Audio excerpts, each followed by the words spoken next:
ஓம் நம சிவாய. பாலும் தெளிதேனும் பாகும் பருப்பும் இவை நான்கும் கலந்துனக்கு நான் தருவேன். கோலம் செய் துங்கக் கரிமுகத்து தூமணியே நீ எனக்கு சங்கத்தமிழ் மூன்றும் தா. அரண்நாமம் ஆயிரத்தில் தன்னை நாடாதவர்களோட பொருளாக இருக்கட்டும் புகழாக இருக்கட்டும் எல்லாத்தையும் கவரக்கூடியவர் அப்படிங்கிறத பார்த்தோம். இதுவே தன்னை நாடக்கூடியவர்களுக்கு இந்த புகழாக இருக்கட்டும் பொருளாக இருக்கட்டும் எல்லாத்தையும் அருளக்கூடியவர் அப்படிங்கிறதையும் பார்க்குறோம். அப்படி இருக்கக்கூடிய அவரோட பெருமையில் இன்னும் ஒன்று என்ன அப்படின்னா 383வது திருநாமம் சொல்கிறது ஓம் நிஹந்திரே நமஹா அப்படின்னு சொல்லியிருக்கு. இதோட பொருள் என்ன அப்படின்னா உடல்லேருந்து உயிரை பறிக்கக்கூடியவர் அப்படின்னு அர்த்தம். இது என்ன ஒரு புகழா அப்படின்னா, ஒரு உடம்புலேருந்து உயிரை எடுக்கிறது பறிக்கிறது அப்படிங்கிறது ஒரு பெரிய விஷயமா, இது ஒரு புகழா அவருக்கு அப்படின்னா அங்கே தான் இருக்குது அவரோட பெருமை. ஒரு விஷயத்தை எடுக்கிறார் அப்படின்னா எப்போ எடுக்க முடியும், யாரால் எடுக்க முடியும் அப்படின்னு, யார் வச்சாலும் இந்த பொருளுக்கு உடைமையாளரோ அவர் தான் போய் அதை உரிமையோடு திருப்பி எடுக்க முடியும். இல்லாத இடத்துல நமக்கு உரிமை இல்லாத பொருளை போய் யாரானு எடுத்தோம் அப்படின்னா என்ன ஆகிடும்னு நம்ம மேலே வழக்கு வந்துடும், கேஸ் வந்துடும். அப்போ எல்லா ஜீவராசிகளுக்குள்ளேயும் உயிரை வைக்கிறது யார்? இவரே தான். படைக்கிறது யார்? இவர் தான். அப்போது அவருக்கு தான் அதை எடுக்கிற உரிமையும் இருக்குது. பொதுவாகவே ஒரு சொல்லுவா, நம்ம சட்ட ரீதியாக கூட சொல்லுவா, ஒரு தற்கொலை முயற்சி அப்படின்னா அதை எதுக்கு போய் தடுக்கிறா, சட்ட ரீதியாக அதுக்கு தண்டிக்கிறா அப்படின்னர். நம்மளோட உயிராக இருந்தால் கூட அதை பறிக்கிறதுக்கு உரிமை நமக்கே கிடையாது. இது விசித்திரமாக இருக்கு இல்லையா? அதுக்கு பதில் மேலே தான் இந்த நாமம் இருக்குது. அப்போது இந்த உடைமை, இந்த உயிருங்கிறது யாரோட உடைமை? எவன் படைச்சாரோ அவரோட உடைமை. எவர் அதுக்கு உடைமையாளரோ, உடையவர் உடையவர் உடையவர் அப்படின்னு சொல்லும் இல்லையோ, தஞ்சை பெருவுடையார் அப்படின்னு சொல்லிக்க, எதை உடையவர் அவர் அப்படின்னு, இத்தனையும் அண்டச்சராச்சரத்தில் உள்ள அத்தனையும் உடையவர். அதனால்தான் ஈஸ்வரன், அத்தனை ஐஸ்வர்யங்களும் நிரம்பியவர். அப்போ அவருக்கு தான் இந்த உரிமை இருக்குது. அப்படின்னா ஒரு உயிரை எடுக்கிறது அப்படிங்கிறது, ஒரு உடல்லேருந்து ஒரு உயிரை கவர்றதுங்கிறது சாதாரண வேலை இல்லை. அப்படி அந்த உயிரை கவரக்கூடிய உரிமை அவருக்கு இருக்குது. அதனால் அவர் நிஹந்திரே நமஹா அப்படின்னு உயிரை பறிக்கக்கூடியவராக முன்னாலேயே சொல்லியிருக்கு. காலன் காலன் அப்படின்லாம் சொல்கிறது இல்லையா? இதுக்கு அடுத்த நாமும் வரப்போகிறது. 384வது திருநாமம் ஓம் காலாய நமஹா அப்படின்னு வந்திருக்கு. நிஹந்திரேன்னு வந்தது, அடுத்தது காலாய நமஹா அப்படின்னு வருது. இதுக்கு முன்னாலே இந்த காலாய நமஹா அப்படிங்கிறது 152வது திருநாமம், 370, இன்னும் பின்னால் 533 வரப்போகிறது. இவர் காலனாவும் இருக்கிறதுனால அந்த உயிரை பறிக்கக்கூடிய உரிமையும் அவருக்கு இருக்குது, அந்த சாமர்த்தியமும் அவருக்கு இருக்குது. ஆனால் இந்த இடத்துல அதுக்கு கலை வடிவமானவர் அப்படின்னு சொல்லப்பட்டிருக்கு. இப்படி உடல்லேருந்து உயிரை பறிக்கக்கூடியவராகவும் இருக்கார், கலை வடிவமாகவும் இருக்கார். தன்னை நாடாதவர்களோட பொண்ணு பொருள் புகழ்னு எல்லாத்தையும் பறிக்கக்கூடியவராக இருக்கார். தன்னை நாடுறவாளுக்கு கொடுக்கக்கூடியவராகவும் இருக்கார். இப்படி எல்லா விதத்துலேயும் இவர் இருக்கார். அப்படின்னா அதுக்கு காரணம் என்ன? 385வது திருநாமம் இதுக்கு விடை மாதிரி சொல்கிறது ஓம் பிரம்மணே நமஹா அப்படின்னு சொல்லியிருக்கு. இதோட பொருள் என்ன அப்படின்னா, பிரம்மம் பிரம்மம் அப்படின்னாலே வேறு ஒன்றும் இல்லை. இதுக்கு பொருள் மிகப்பெரியவர் அப்படின்னு அர்த்தம். எல்லாத்துலேயும் எத்தனையோ விஷயங்கள் இருக்குது. அண்டச்சராச்சரத்தில் பிரபஞ்சத்தில் எத்தனையோ விஷயங்கள் இருக்குது, எத்தனையோ பொருள் இருக்குது. இதை விட ஒன்றை விட அதை விட இதுக்கு உயர்வு ஜாஸ்தி, இதை விட அதுக்கு உயர்வு ஜாஸ்தி, இதை விட அது பெருசு, இதை விட அது பெருசு அப்படின்லாம் சொல்கிறாப்புல இருக்குது. ஆனால் இந்த பரபிரம்மம் அப்படின்னு சொல்லக்கூடிய இவர்கிட்ட வந்ததுக்கப்புறம் இவருக்கு மேலே இன்னொன்று பெருசு அப்படின்னு கிடையாது, இல்லை.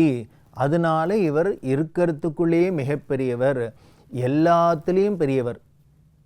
என்னென்ன விஷயங்கள் இருக்கோ அது அத்தனையிலையும் இவரே முதன்மையானவர், பெரியவர். இஸ்லாமில் கூட சொல்கிறா இல்லையா, இறைவன் மிகப்பெரியவர் அப்படின்னு. எதுக்கு சொல்கிறா அப்படின்னா, அதுக்கு மேலே கிடையாதுப்பா, அவ்வளோதான். அவருக்கு மேலே இன்னொரு பெருசு இல்லை. அப்படி மிகப்பெரியவர், அப்படி பரபிரம்மமாக இருக்கிறதுனால இவருக்கு இந்த சக்தியெல்லாம் தானே இருக்குது. ஒரு உடலுக்குள்ளே உயிரை கொடுக்கறதா இருக்கட்டும், படைக்கிறதா இருக்கட்டும், இல்லை அதை காக்கிறதா இருக்கட்டும், இல்லை அதுலேருந்து அந்த உயிரை எடுக்கிறதா இருக்கட்டும், வேறு விதத்தில் மாற்றுறதா இருக்கட்டும், பொன்னையும் பொருளையும் கொடுக்கறதா இருக்கட்டும், எடுக்கிறதா இருக்கட்டும், இப்படி எதுக்கும் அங்கே யாரும் என்ன ஏதுன்னு கேள்வி கேட்கட்டும் ஒன்றும் பண்ணவே முடியாது. அவர் என்ன நினைக்கிறாரோ என்ன பண்ணுறாரோ அதுதான். அப்படி இருக்கிறதுனாலேயே அவர் மிகப்பெரியவராக இருக்கிறதுனால பிரம்மணே நமஹா அப்படின்னு சொல்லியிருக்கு. அதே மாதிரி இவர் பிரம்மணே நமஹா அப்படின்னு சொன்னோன்னே மிகப்பெரியவர் அப்படின்னா அதனால தான் போல இருக்குது. இவருக்கு ஒரு பெரிய க்ஷேத்திரம், ஒரு திருத்தலத்தில் இவர் இருக்கிறதுக்குள்ளேயே பெரியவராக தெரிகிறது. எங்கே அப்படின்னார், அமர்நாத் பார்க்குறோம் இல்லையா, ஜம்மு காஷ்மீர் அப்படின்னு சொல்லக்கூடிய மாநிலத்தில் அந்த இமயமலையில் உள்ளுக்குள்ளே ஒரு குகை, அது குஃபா அப்படின்னு சொல்கிறா இல்லையா, அதில் அமர்நாத் அப்படின்னு பார்த்தா அது பனிலிங்கம் அப்படிங்கிறா. அது பார்த்தா பிரம்மாண்டமாக இருக்குது. ராஜராஜ சோழர்கள் எதுக்கு பெரிய பிருகத் ஈஸ்வரர் அப்படின்னு எல்லா கோயிலையும் சிவலிங்கம் அப்படிங்கிறது ஒவ்வொரு தினத்தில் ஒரு அளவில் தான் இருக்கும். ஆனால் இவர்கள் கட்டினதெல்லாம் மட்டும் இருக்கிறதுலே பெருசாக ஏன் கட்டினார், அதை குறிக்கணுமா. இனிமேல் இவருக்கு மேலே பெருசாக ஒன்றும் கிடையாதுப்பா, அதை எப்படி பார்வையிலே காமிச்சிடணும், அதை பார்த்தாலே பிரமிப்பு ஏற்படணும். அதுக்காக பெருவுடையார்னு பண்ணார் இல்லையா. இப்படி மன்னர்கள் கட்டினதில் இப்படி பண்ணினா, ஆனால் இயற்கையாகவே அவர் பெரியவருக்குங்கிறதுக்கு அடையாளமாக எப்படி இருக்குன்னு அமர்நாத்தில் பனிலிங்கமாக இருக்கார். அந்த பனிலிங்கத்தை எப்படி அந்த க்ஷேத்திரம் வந்தது அப்படின்னு நமக்கு புராணங்கள் சொல்கிறது. பிருகுங்கிற மகரிஷி, அதாவது ஒரு காலத்தில் அப்பப்போ பிரளயம்லாம் வரும் இல்லையா, சொல்லியிருக்கேன். அந்த காலகட்டத்தில் அப்பப்போ ஒரு பிரளயங்கள் வரத்தே அந்த ஜம்மு காஷ்மீர் அப்படிங்கிற இந்த பள்ளத்தாக்கில் ஃபுல்லாக தண்ணியால் மூடப்பட்டது, மூழ்கித்து. அப்போது அடுத்த சிருஷ்டியும் போது என்ன பண்ணார், கஷ்யபர் அப்படிங்கிற மகரிஷி, அவர் தான் பிரஜாபதி அப்படின்னு சொன்னோம், கஷ்யப பிரஜாபதின்னு. அவரோட அந்த தபோ வலிமையினால் அந்த தண்ணி எல்லாத்தையும் ஆறாவும் நதியாகவும் அங்கேருந்து பெருக்கெடுத்து ஓடி எல்லாம் வெளியில் வழியிறாப்பில் பண்ணினார். அப்படி இருக்கிறது இன்னொரு ரிஷி பிருகுங்கிற மகரிஷி, அவர் கைலாயத்தை நோக்கி போகிறார். ரிஷிகள்லாம் எங்கே போவா, எப்போ போவா, எதுக்கு போவா ஒன்றும் தெரியாது. அவர்கள் பாட்டுக்கு கால் போன போக்கில் போயின்ட்டுருப்பா, நடந்துட்டுருப்பா. அப்படி இந்த பிருகு மகரிஷி போகிறதே தான் இந்த குகைக்குள்ளே சிவபெருமான் காட்சி தந்தார். உமையம்மையோட காட்சி கொடுக்குறார் அவருக்கு. அப்படி காட்சி கொடுத்ததை பார்த்துட்டு இவர் எங்கேயோ கைலாசத்தில் தான் போய் பார்க்கணுமாக்க அப்படின்னு நினச்சின்னா, இங்கே போகிற வழியிலேயே ஒரு குகைக்குள்ளே இவர் தெரிகிறார். எப்படி தெரிஞ்சான்னார், பிரம்மாண்டமாக தெரியுது. அப்படி பிருகு மகரிஷிக்கு சிவபெருமான் காட்சி கொடுத்தது தான் இன்றைக்கி நாம் பார்க்கக்கூடிய பனிலிங்கமாக தெரிகிறது. அவர் பெரிய மகரிஷி, தபஸ்வி, அதனால் அவருக்கு ஸ்தூலமாக காட்சி கொடுத்தார். அதுக்கப்புறம் ரிஷிகள்லாம் என்ன பண்ணுவா, எந்த இடத்துல போய் நதிக்கரையாக இருக்கட்டும், காட்டிலையாக இருக்கட்டும், வனத்திலையாக இருக்கட்டும், மலையிலையாக இருக்கட்டும், குகையிலையாக இருக்கட்டும், எங்கெல்லாம் இவர் தவம் பண்ணுறதே இறைவன் காட்சி கொடுக்குறாரோ, அருள் செய்கிறாரோ, உடனே அது முடிஞ்சிருத்து, நம்ம வேலை ஆச்சுன்னு அவள் போயிட மாட்டா. உடனே என்ன பண்ணுவான்னு அடுத்த வரம் கேட்குறா, எனக்கு இங்கே தரிசனம் கொடுத்து காட்சி கொடுத்து அருள்னாப்பில் நீ இதே இடத்துல எப்பொழுதும் இருந்து வரஜனங்கள் அத்தனை பேருக்கும் நீ தரிசனம் கொடுத்து அருள் பண்ணணும் அப்படின்னு வேண்டிக்கிறது தான். அதுதான் அந்த சாதுக்களோட மனசு. உதார துமி சந்த மாய பாப கிருபா வந்த அபங்கத்தில் சொல்கிறாரே, அந்த உதார குணம்னு தனக்கு கிடைச்ச அந்த பேரின்பம் அப்படிங்கிறத கூட அடுத்தவர்களோட பகிர்ந்துக்க கொள்ளக்கூடிய அந்த உதார குணம். அது எதனால், அந்த பக்திங்கிற அந்த அன்பு நிரம்பின மனசாக இருக்கிறதுனால.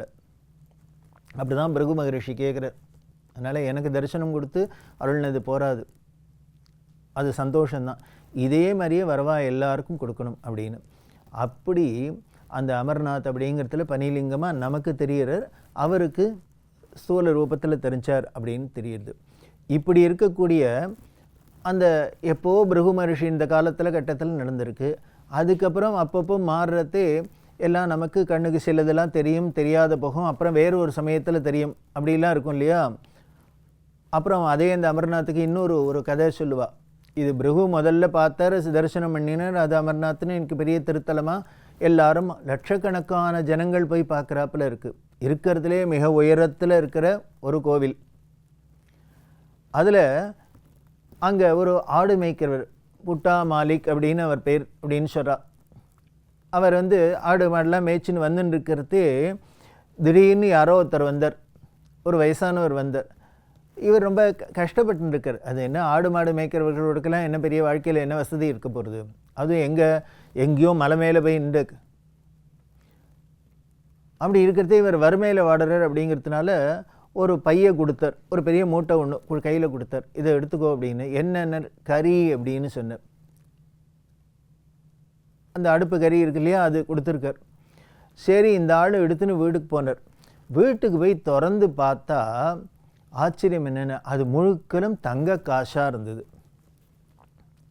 அத்தனையும் தங்க காசு. தங்க காசுன்னு பார்த்தோன்னே இந்த ஆளுக்கு புரியல. என்ன, அந்த ஆள் வேற என்னமோ சொல்லி கொடுத்தார், அடுப்பு அடிக்கிற கறின்னு சொல்லி கொடுத்தா, இங்கே பார்த்தா தங்க காசாக இருக்குது. சரி, அந்த கிழவர்கிட்டையே கேட்கலாம் அப்படின்ட்டு எந்த இடத்துல பார்த்தோரோ அந்த இடத்துக்கு ஓடி வர பையை தூக்கிண்டு வந்தால் என்னாச்சு, ஆளை காணோம். என்ன இருந்தது, என்ன, இந்த லிங்கம் தான், பனிலிங்கம் தான் இருந்தது. அப்புறம் அவர் உணர்றார், ஓஹோ, இது வந்தது இறைவன் நமக்கு அருள் செய்யறதுக்காகவே, இப்படி நம்மளோட வறுமையை போக்குறதுக்காக, பொருளை கொடுக்கறதுக்காக அருள் செய்யறதுக்கே வந்தார் அப்படின்னு புரிஞ்சுது அப்படின்னு நமக்கு இந்த அமர்நாத்தில் கதை சொல்லப்படுறது, அதோட புராணம் சொல்கிறது. இப்படி ஒரு பெரிய ரிஷியாக இருக்கட்டும், அவருக்கு அருள்றதுக்காகவும் இவர் இப்பேற்பட்ட பெரியவர் நிற்கிறார். ஒரு சாதாரண ஆடு மாடு மேய்க்கிறவர்களாக இருக்கட்டும், அவர்களுக்கு அருள் செய்யணுங்கிறதுக்காக இவர் இருக்கார். இப்படி தன்னோட அடியார்களுக்கு, தன்னை நாடுறவர்களுக்கு, நாடாதவர்களுக்கு அப்படின்னு, தன்னை தெரிஞ்சின்றவா தெரியாதவா எல்லாருக்கும் அருள் செய்யறதுக்காகவே இவர் அந்தந்த இடத்துல போய் நின்று அருள் செய்யறதுனாலே இவர் மிகப்பெரியவராக இருக்கார், பிரம்மமாக இருக்கார். அதுதான் ஆச்சரியம். நமக்கெல்லாம் பொதுவாக நம்மள்கிட்ட கஷ்டப்படுறோன்னு கேட்டாலே கொடுக்கறதுக்கு யோஜனை பண்ணுறோம். ஒன்றும் இல்லை, நம்மள்கிட்ட எதானா அக்கம் பக்கத்துலேருந்து சில்லறை இருக்கா அப்படின்னு கேட்டால் 500 ரூபாய்க்கு 1000 ரூபாய்க்கு உடனே இருக்குதுன்னு சொல்கிறதுக்கு நமக்கு மனசு வராது. என்ன பண்ணுவோன்னே, இருக்கா பார்க்குறேன் அப்படிமோ. ஏன் அப்படின்னு, அதான் ஒரு பயம், நம்மள்கிட்ட இருக்குதுன்னு தெரிஞ்சால் திருப்பி திருப்பி கேட்க போகிறாளோ அப்படின்னு. இது மனித குணமாக இருக்குது.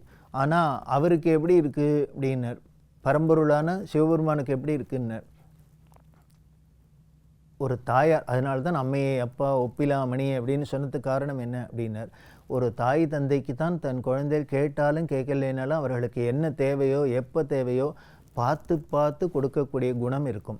அதை போல் அண்டச்சராச்சரத்திற்கும் அம்மையப்பனாக இருக்கக்கூடிய அந்த சிவபெருமான் என்ன பண்ணுறார் அப்படின்னா, யாராருக்கு எப்போ என்ன வேணுமோ அதை கொடுக்கறதுக்கு தானே வர. குழந்தை அழுது தான் பால் குடிக்கணும் அப்படின்னு இல்லை, நாம் சொல்லுவோம் அழுதாதான் பால் குடிக்கணும் அப்படின்னு. ஆனால் அப்படி இல்லை, தாயார் எப்போ பாரு குழந்தைக்கு பசிக்கணும் அவள் தான் மணியை பார்த்துட்டுருக்கா.